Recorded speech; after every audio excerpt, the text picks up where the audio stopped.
Minerva worktops are supplied in robust packaging, and all surfaces are factory finished ready for fitting. When opening, cut the cardboard and protective film carefully away from the product, ready to check all surfaces prior to fitting.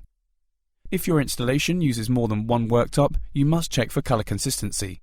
This is easily done by putting the two pieces together and wiping the surface with a damp cloth. In the unlikely event that the two surfaces do not match to your requirements, do not proceed with the installation, as any claims made after installation are not covered by the product's warranty. With decors such as Carrera white, the unique pattern on each worktop may make it impossible to disguise the position of the joint. Whilst it will be seamless and impervious to any dirt or moisture, the joint may cut through the veining, making it more visible than you would get with other decors. For each joint that you undertake, you will need one Minerva joint kit.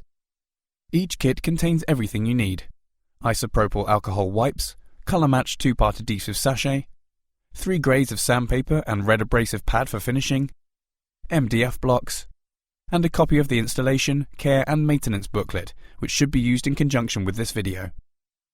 The measuring process is exactly as you would do with other work surfaces. Here we are simply trimming the Minerva to size using a circular saw.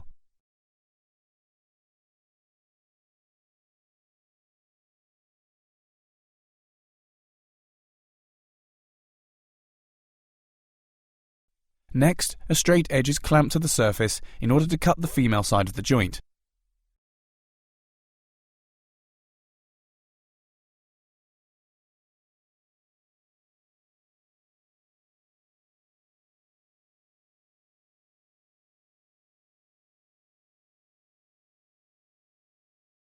We are just cutting 2 to 3 mm off the front edge to remove the slight profile and leave a square edge ready to accept the male side of the joint.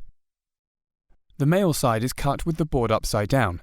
This will compensate for any difference in the vertical angle of the cut made by your router. If it is not practical to do this, you may simply need to flatten the cut edges to ensure a good fit between the two components.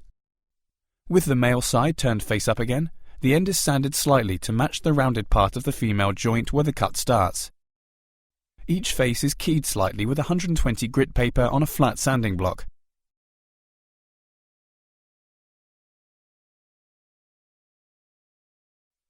This is similar to the male and female joints achieved when using a mason's mitre jig.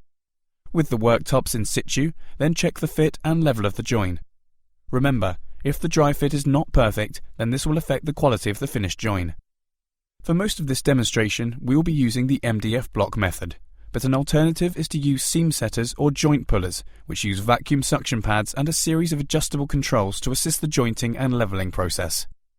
Whichever method you use, at this stage it is vital to clean the joint using the wipes provided in the kit. These will remove dirt, debris and any pen or pencil marks from the faces being joined. 2 layers of masking tape are then applied around 3 mm from the edge of each joint line. These will help to save time later in the sanding process. 3 pairs of MDF blocks are then bonded either side of the joint with hot melt glue and pressed firmly into place.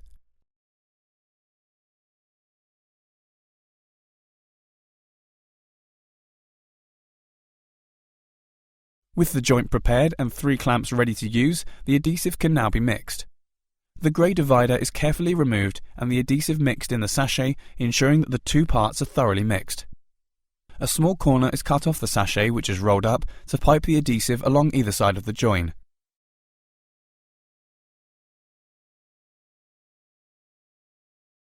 A clean blade or spatula is used to spread the adhesive on both faces. This also helps prevent the adhesive running off.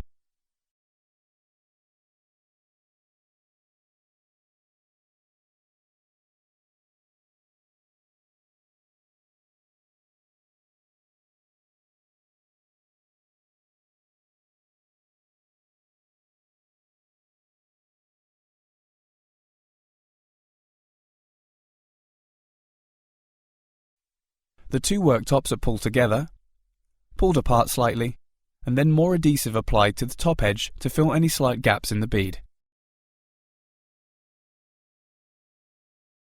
Then the 3 clamps are used to pull the joint firmly together.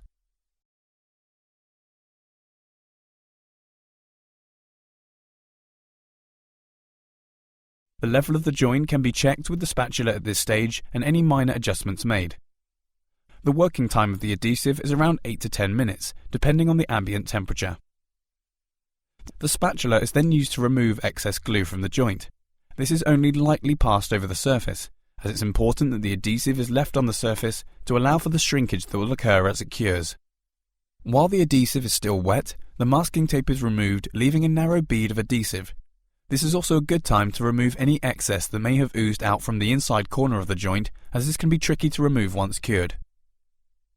The full cure time of the adhesive depends on the ambient temperature, but can be up to 45 minutes.